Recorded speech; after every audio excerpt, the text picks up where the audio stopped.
Ikaw ang unang nagmahal,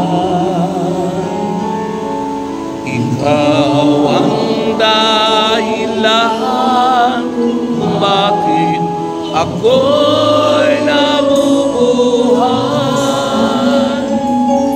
Kasalanan ko'y tinawi mo, maging sino man o anuman ako sa'yo, sa paningin mo'y espesyal.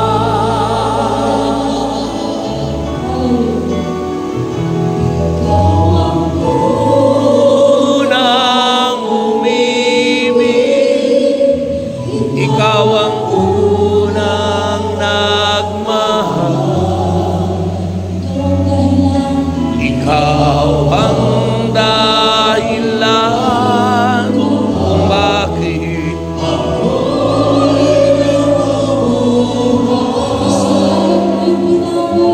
kasalanan ko'y bigyan mo, maging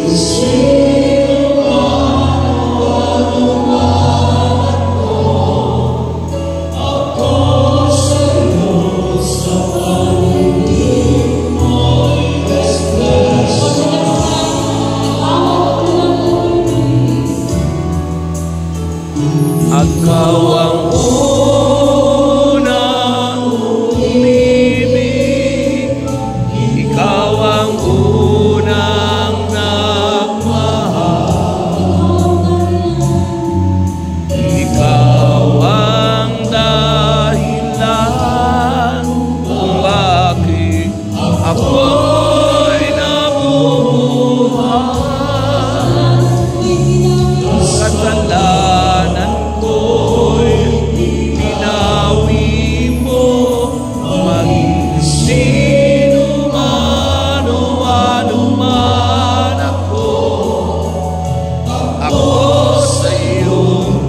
sa paningin mo'y espesyal.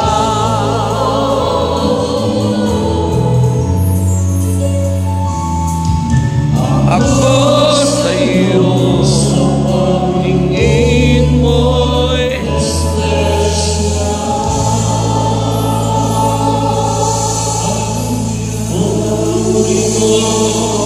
Oh yeah.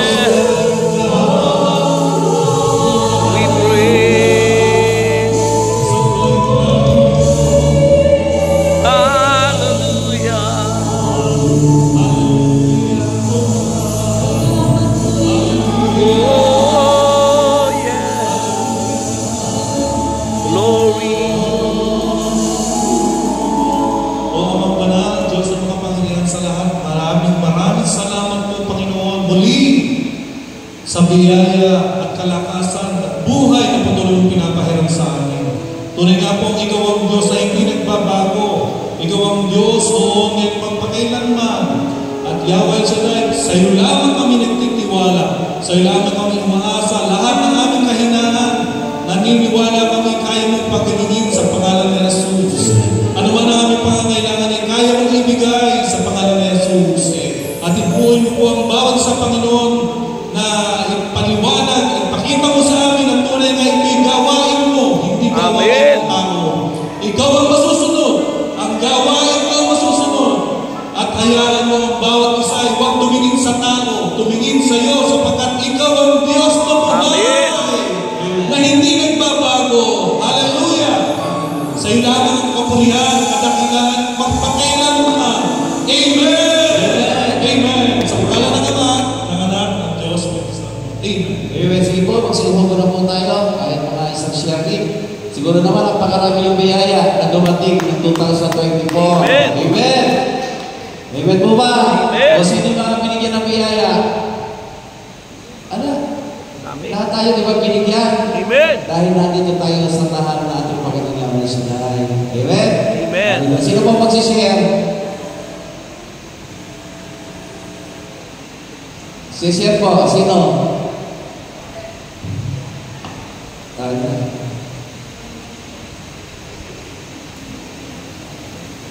Gandang gabi po sa inyo lahat.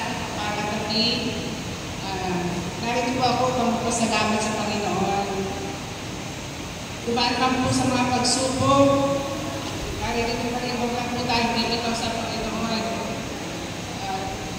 Darating ang biyayang pagkakalaw sa atin. Amen.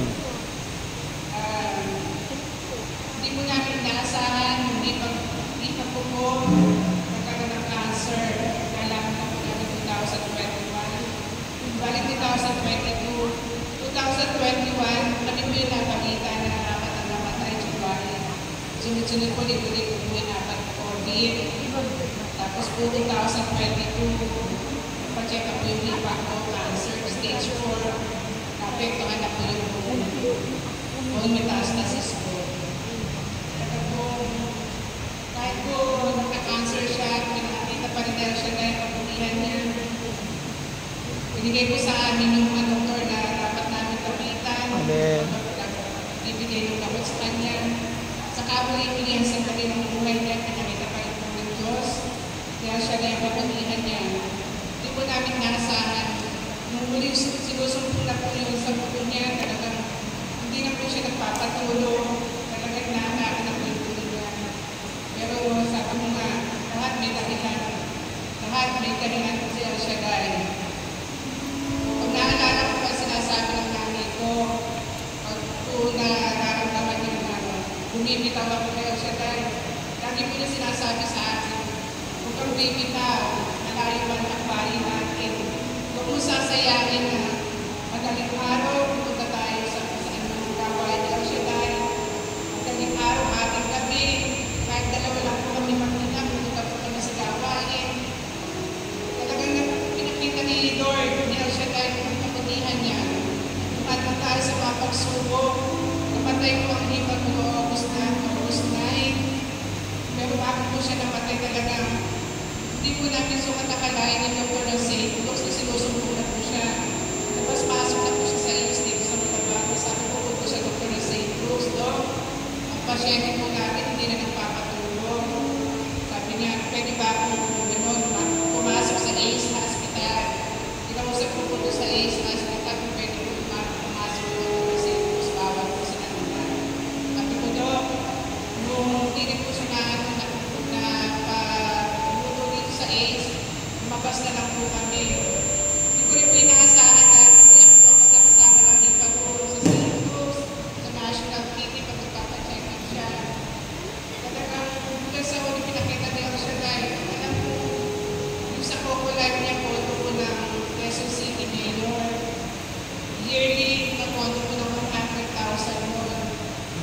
Kung pinasok ko po siya sa AIDS, sabi ko, yung doktor hindi siya pwede doon sa Coco-Lab. Sabi ko, kung bahala na po kayo, pero kukunti na lang po yung plan ng 20,000 na Coco-Lab niya. Nung inanong po doon sa office sa ACE, nakapondo po, pumasok po kami ng June, napondohan pa po ng first week ng June 1, napondohan po ng mayor ng Quezon City 100,000. Na ano po siya dito sa Malaban, na talagang hindi na po niya kinakaya, hindi na po siya nagpapatulong. Nung pinutahan po siya ng Dr. ng St. Luke's, talagang pinanahan po siya ng patch para mawala yung sakit na mga puto niya. Naano po siya, nawala po yung mga sakit ng puto niya dahil po sa patch na dinikit sa kanya. Ang natari naman po siya yung sa lungs niya, nabago, nakatulog na yung baga. Talagang, sabi, dinapat na talaga kami ng doktor. Huwag pa naman po dinapat na kami ng doktor. Talagang, himala na lang ang Diyos. Lagi niya po binibili sa ating ate, mahaba na sa ating nililimos. Ano sa kanya? Ganun, sinasabi niya yung mga account number niya, pinapaspas na po gagawin pa. Maghihimala ko sa isa siya dahil, ate, basta talagang yung loob ko, ano mang mangyari. Pag po sinasabi niya, ate, this is it. Ito na tinatawag na ako sa lalabas lang po ako ng kwarto, iiyak po ako, hindi ko pinapakita sa kanya. Sabi ko, Lord, sabi mo nga, buhay hindi hiling sa'yo, pero ito pa rin lang nagkakaroon ko kung saan siya. Pero kahit sa namatay na po siya noong August 9, Sabi nga po doon sa lumalakad doon sa kanila, kasi po nung bago po siya mamatay, sabi po nung mga kasama ng doktora, anong mag-retirement ka na, sabi po sa kanya, sabi niya, David, tatawag na ako sa kasama ng doktor, okay na po, makiayos na po yung early retirement niya. One week, sabi, ate, huwag mo nang ipahod mo muna yung early retirement, gagaling pa ako. Sabi ko, oo naman, gagaling ka pa. Kaya hindi po namin inaasahan na nawala siya, hindi niya napirmahan ng documents, early retirement. Sabi ko, makasama ng doktor na naglalakad po sa City Hall, sa Quezon City. Ate, mahihirapan tayo kasi hindi napirmahan ng doktor yung dapat niyang pirmahan. Sabi ko, bahala na ako sa siya. Hindi ko ano katulad niya. Bigay salamat, hindi ibigay salamat. Napakabuti po talaga ng Diyos. Bago ko magpasko, tinawagan ko kami mag-asawa. Sabi, ate, kuha naman yung hindi na ino ni doktora. Pag po tumatawag yung mga kasama niya, ate, mula ka, yung ATM ni doktora, may laman yun, bituhin na. Bago po dumating yung early retirement niya, marami pong dumadaan sa ATM niya na talaga nagsasabi niya, ate, hindi ka naman mo problema sa mga anak mo kasi nagkaroon lang po yung anak mo pareho lalaki. Kahit po, hindi ko nga po kung nagkukwentuhan kami mag-isawa kung kanigapan ng sabi. Talagang napakabuti ng Diyos at pero po ang mga buhay natin ito lang. Napapag-aral natin yung dalawang anak natin sa exclusive for boys. Talagang ang buti-buti ng Diyos sa ating buhay na talaga. Kahit anong problema, huwag po tayong bibitaw kay El Shaddai. Darating at darating ang biyaya ng Diyos sa atin. Kaya wala na po kami pinoproblema pag-asawa sa kung ano man po sa tutuhanin ng ating mga anak. Kahit ako masabi ko nga, Lord, minsan paranas mo naman sa akin na maging plain housewife kasi talaga naman nakita ko sa magulang ko yung hirap ng hanap buhay nila madalang araw, inisip natin gabi. Halos sabi na sila nag-uusap ng tatay ko, sabi ko, Lord, ayoko kong ganun buhay. Paranas mo naman pa ako sa aking buhay na sa bahay lang. Sabi ko, mas mahirap talaga ako nasa bahay lang. Sabi ko, Lord, hindi man po ako nagreklamo. Pero salamat pa rin sa lahat ng biyaya ko sa akin, Lord. Thank you, Lord. Praise the Lord! Hallelujah! Amen! Talaga napakabuti ng Panginoon. Ako ba, di ba? Sabi ko sa inyo, siguro baka nung 40 days na matagal na mag-iisang taon na. Pero talaga, pagtubig sa Panginoon, talagang instant yan. Pero mo, 13 bag na dugo ang isinalin sa akin. Sa akaw ko, isipin ko man yun, hindi ko maisip. Pero talagang napakabuti ng Panginoon. Pangalawang buhay, hindi naman ako. Ganyan kabuti ang ating Panginoon. Amen? Hallelujah! Sige po, tumalikot na tayo. At tayo binalaman na sa mabuting balita ng Panginoong El Shaddai at ang gagamitin ng daluyan at bahagi ang ating pagpapatid, Brother Rex America. Bless the Lord.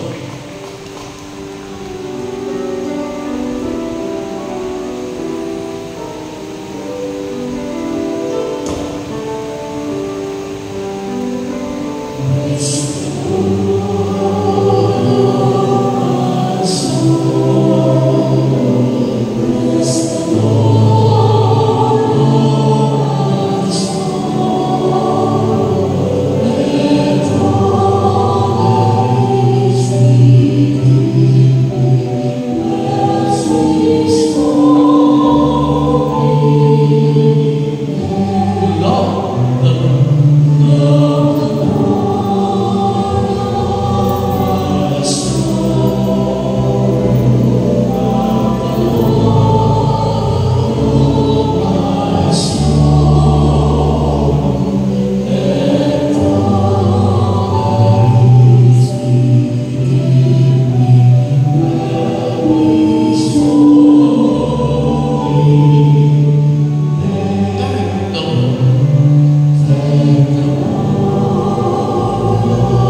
pinakamamahal namin Diyos, aming Yahweh El Shaddai, kapuri-puri at kahanga-hanga. Wala kang katulad at di ka nagbabago. Ikaw noon, ikaw ngayon, ikaw pa rin magpakailanman. At Diyos talaga namin sa gabi ito, ikaw po ay magwalhati, maitaas ang iyong pangalan, Lord. At dalayan ko, Panginoon, gumawa ka ng himala sa aming buhay. Sa lahat ng nandito, nawa po ang salita may magliliwanag sa amin, magatid ang kagalingan at himala sa buhay ng bawat isa. Diyos, gamitin mo ang likod mo, mighty name mo, yung powerfully kasama ng iyong mga awit. Tinakot po namin, ito po yung aming katapunan. Sa kanan ni Jesus, sa kanan ng Ama, nakanaman ng Espiritu Santo. Amen. Palapakan natin ang Diyos. Our gospel is taken from Luke chapter 3, from verse 15 to 16, then jump to 21 and 22. Luke chapter 3, verses 15 and 16, then 21 and 22. Nananabik doon ang mga tao sa pagdating ni Kristo at inaakala nila si Juan mismo ang kanilang hinihintay. Dahil dito sinabi niya sa kanila, dinabautismuhan ko kayo sa pamagitan ng tubig, ngunit ang darating na kasunod ko ay magbabautismo sa inyo sa pamagitan ng Espiritu Santo at ng apoy. Siya'y higit na makapangyarihan kaya sa akin at hindi ako man lamang karapat-dapat na magkalag ng sintas ng kanyang sandalyas.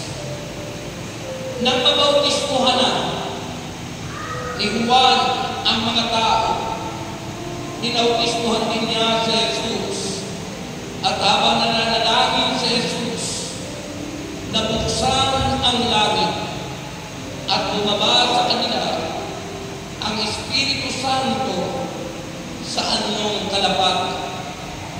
Isang tinig mula sa langit ang nagsabi, "Ikaw ang minamahal kong anak, lubos kitang kinalulugdan." Mga kapatid, ang mabuting balita ng ating kaligtasan. Purihin palakpakan natin ng Diyos para hindi na kayo pumalakpak sa Panginoon. Magandang gabi po sa inyong lahat. Huwag na po natin sayangin ang mga sandali sapagkat sila yung oras natin. Dahil alam ko po, hindi sa haba, kundi sa inyong pakikinig may mangyayari sa buhay mo. Anong inaasahan na mangyayari sa buhay mo? Himala. Amen po ba? Kaya po, pwede na po kayo maupo sa napakagandang presensya ng Diyos. Our topic for tonight is the promise, which is the Holy Spirit. Ang pangako ng Diyos ay ang Espiritu Santo. Alam niyo, this is the ultimate gift from God. Ito ang pinaka-ruro na regalo ng Diyos para sa ating lahat. Kung si Kristo ay gift of God, the Holy Spirit is the ultimate gift of God for us. Mahina. Bakit alam ko ba ang kalagahan nito? Alam niyo, ng mga panahon yun, makinig kayo, sabi ko ng verse 15, ito po'y prophecy o kapahayagan. Mula sa Old Testament time, mula sa mga propeta, kasi matagal na panahon na nawala ng nagpapahayag na prophet. Dahil ang pinakauling propeta na dumating noon ay si Malakias. At mahabang taon, wala pong nagpapahayag. Kaya ang mga tao sinasabi dito, silang lahat ay nananabik. People were waiting expectantly, sabi dito sa wikang Pilipino, nananabik noon ang mga tao sa pagdating ng Kristo. Pag sinabi po Kristo, Misaya, tagapagligtas. Dahil noon po ang panahon ng Israel, the promised land, sila po'y alipin. At inaakala nila ang darating na magliligtas sa kanila ay aanisin ang lahat ng mga umaalipin sa kanila. Hindi nila alam kung ano yung plan ng Diyos. Kaya ano sabi nila, akala nila si Juan Si John the Baptist yung Kristo. Dahil si Juan Bautista ay nagbabautismo sa tubig na ito'y tanda ng pagsisisi. Bakit po ba mahalaga yung bautismo ni Juan? Kasi hindi po maghahari ang Espiritu ng Diyos sa taong hindi nagbabalik loob sa Kanya. Mahina. Kaya sabi ron, si John the Baptist ay nagbabautismo sa tubig, tanda ng pagsisisi. At ang darating na kasunod ko, ang siyang magbabautismo sa inyo, sa Espiritu Santo at sa apoy. Ang tinutukoy ay si Kristo. And this promise was fulfilled, natupad ang pangako sa New Testament.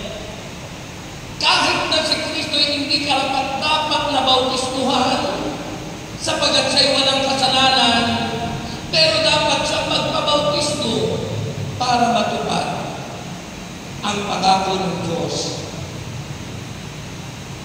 Wala ka sa akin. Kasi isipin mo, tanda ng pagsisisi yung bautismo ni Juan, pero si Kristo walang kasalanan, wala siyang dapat pagsisihan.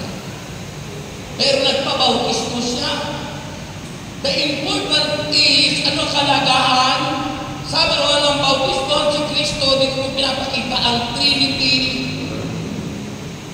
Ang tatlong persona, the word Trinity, wala po sa Biblia, pero nandun ang tinutukoy na Trinidad. Mahina. Nang binabautismohan si Kristo, nabuksan ang langit. Isang napakahalaga na si Kristo ay nagpabautismo, kung hindi siya nagpabautismo, sarado ang langit. Saan tayo pupulutin? Noong hindi pa bukas ang langit, saan na pupunta ang patay? Sa Abraham bosom. Kaya doon sa Biblia, si Lazaro na sa Abraham bosom, yung mayaman na sa impyerno na. Nang si Kristo dumating, because He is the way, the truth, and the life. Siya ang pintuan patungo sa langit. Kaya siya ang nararapat magbukas ng langit para sa ating lahat. Amen. Mahalaga po si Kristo tagapin ang lahat ng tao. Sabi po ng Philippians chapter 2, every knee should bow and every tongue confess that Jesus Christ is Lord. Mapapahila po ang mga nagrinig kay Jesus sa huling panahon. Mapapahila ang mga taong hindi tumatanggap kay Kristo at the end of this world. Sapagat sinabi ng Bible, lahat ng tuhod, lahat ng labi ay magsasabing si Kristo ay Panginoon at Diyos. Sinusurvey ko po yung para masabi kong lahat kasi ilang minuto na lang. Sinusurvey ko po. Pagkatapos mabuksan ng langit, bumaba ang Espiritu Santo sa anyong kalapati. That is the fulfillment of God's promise na sinabi ng banal na aklat according to Prophet Joel, that on the last day I will pour out my spirit upon all flesh. Ibubuhos ko niya ang aking espiritu sa lahat ng tao. Ay si Kristo'y nagkatawang tao. Natupad ang pangako ng Diyos. Bumaba ang Holy Spirit sa anyong. Tandaan niyo po, anyong. Yung anyong kalapati. Hindi po ang Holy Spirit ay kalapati. Nag-anyo lang kalapati sapagkat para makita na may Espiritu Santo, nag-anyo. Huwag niyo sasambahin ng kalapati. Hindi kalapati ang Espiritu Santo. Ang Espiritu Santo ay Espiritong Banal. Mahina. Amen. At pagkatapos, ano nangyari? Nagsalita ang Ama.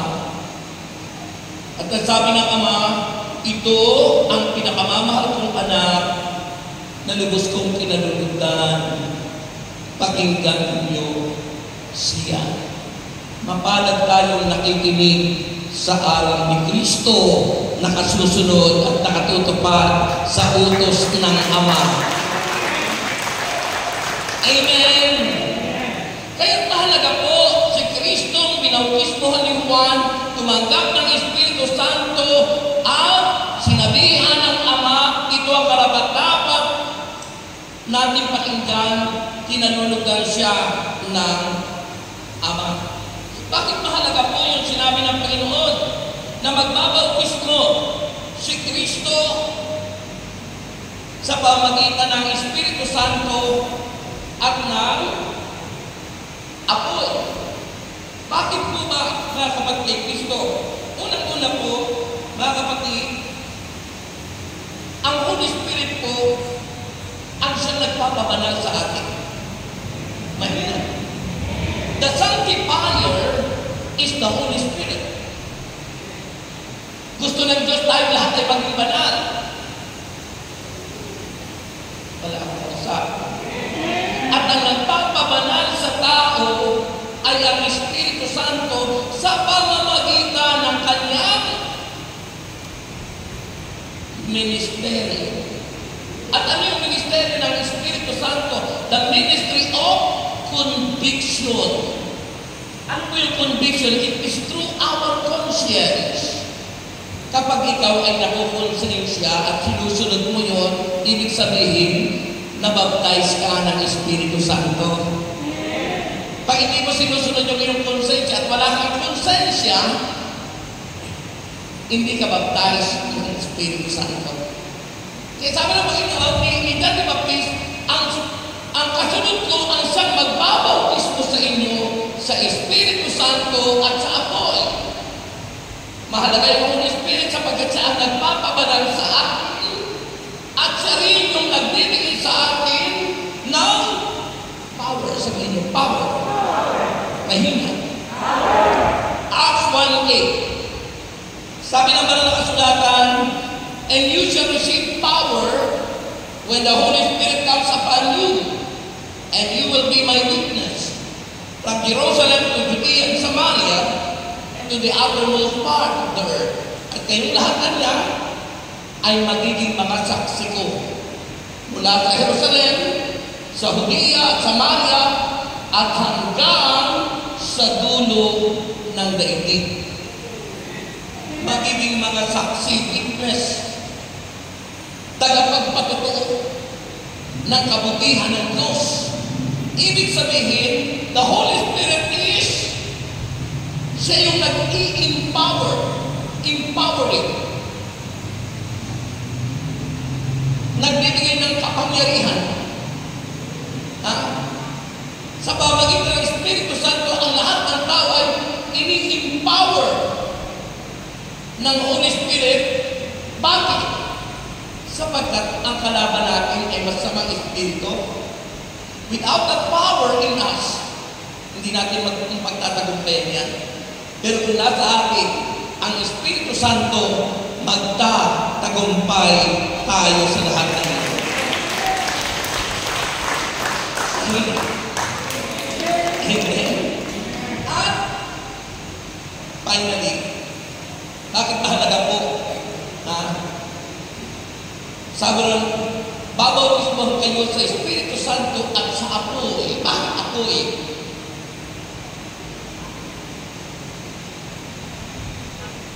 Because the Holy Spirit nagre-represent sa apoy as a transforming power. Nagbabago. Transforming power. Transformation. Bakit apoy? Ang apoy ay tumutupo sa kahinaan ng tao. Lahat ng ating kahinaan, kapag ibinulog natin sa Espiritu Santo, tutupukin yan ng apoy ng Espiritu ng Diyos.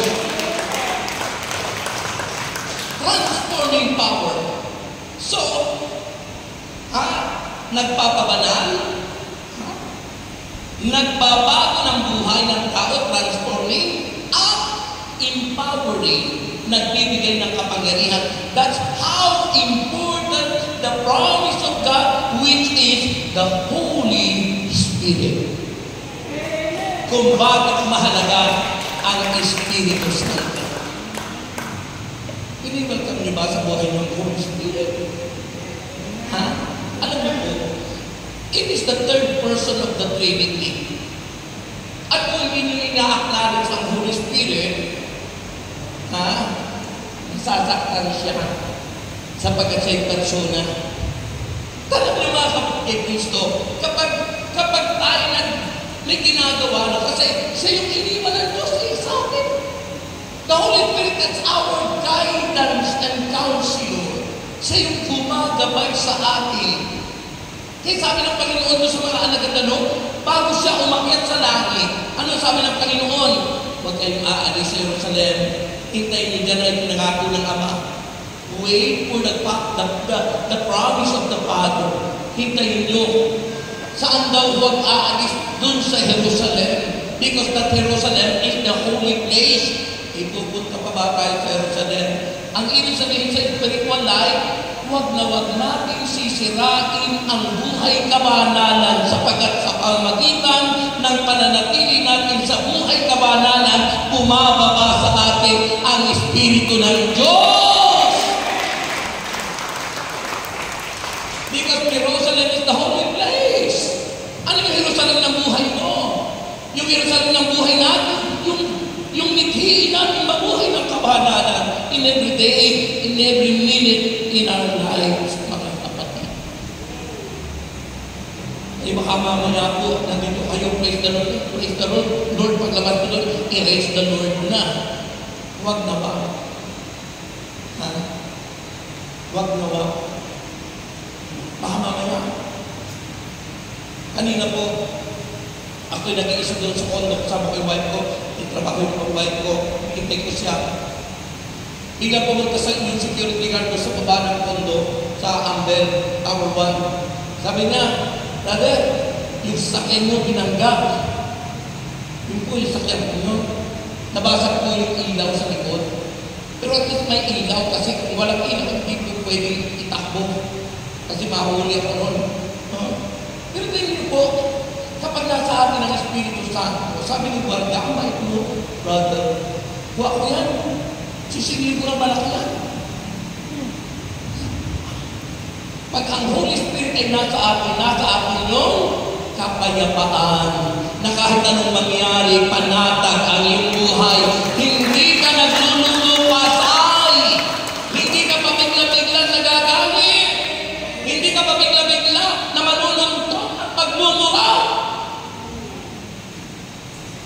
Because the Holy Spirit, He is the one who controls us, kapatid. Yung tinatawag na self-control. Ano? The fruit of the Spirit, one of the fruit of the Spirit is self-control. Ano ibig sabihin ng self-control? Ikaw ba'y magpipigil kahit tagal ka sa loob mo? Hindi. Ano ibig sabihin nun? You let Him to move in your life. At dahil pinahintulutan mo siya sa puso mong kumilos, siya ang nagkokontrol ng buong pagkatao mo. Kaya hindi ka nagiging magagalitin.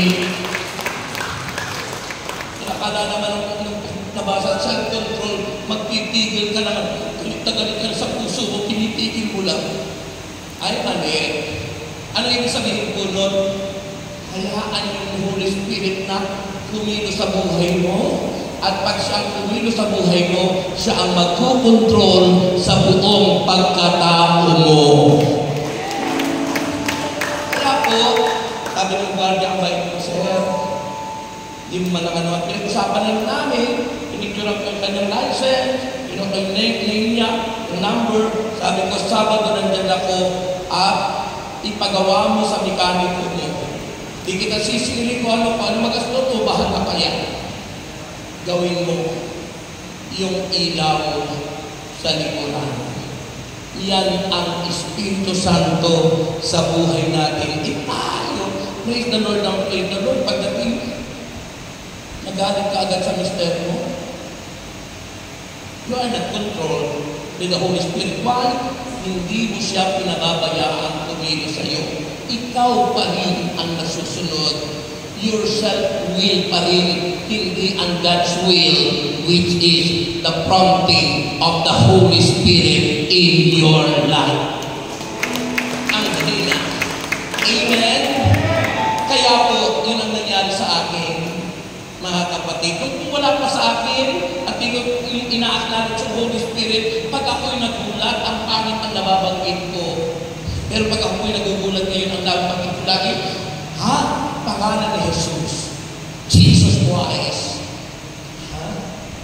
Noon, kung wala pa ako sa Panginoon at hindi ko tinanggap ang Holy Spirit, para ako yung dating presidente. At yung parang dati yung vice president na nagmumura. Ganun yung bibig ko nun.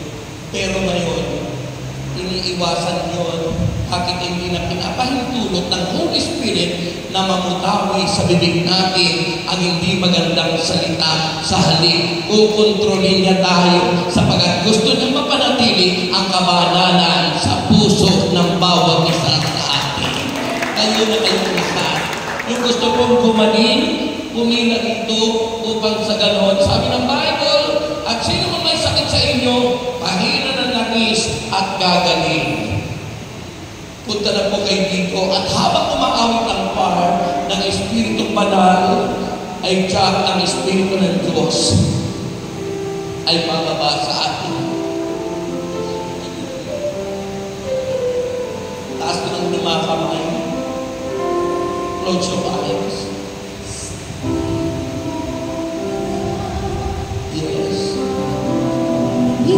Basbasan mo kami, Panginoon. Ikaw ang Espiritu Banal na aming kailangan sa araw-araw.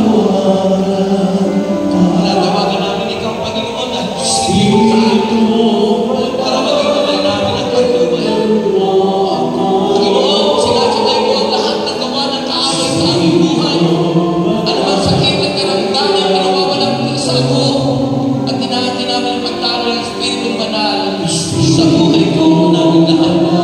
Pagpasan mo po ang oil na ito at gamitin ko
Kayong lahat, sabihin ng Panginoon Jesus, salamat sa biyaya, sa pinagkakitasan, at sa Espiritong Banal na iyong iniwan sa aming mga buhay. Alam po natin, ang ministeryo nito ay through conviction. At sinabi mo, Panginoon, without conviction, there is no conversion. Kaya mahalaga po na sundin namin ang kilos mo sa pamagitan ng konsyensya namin.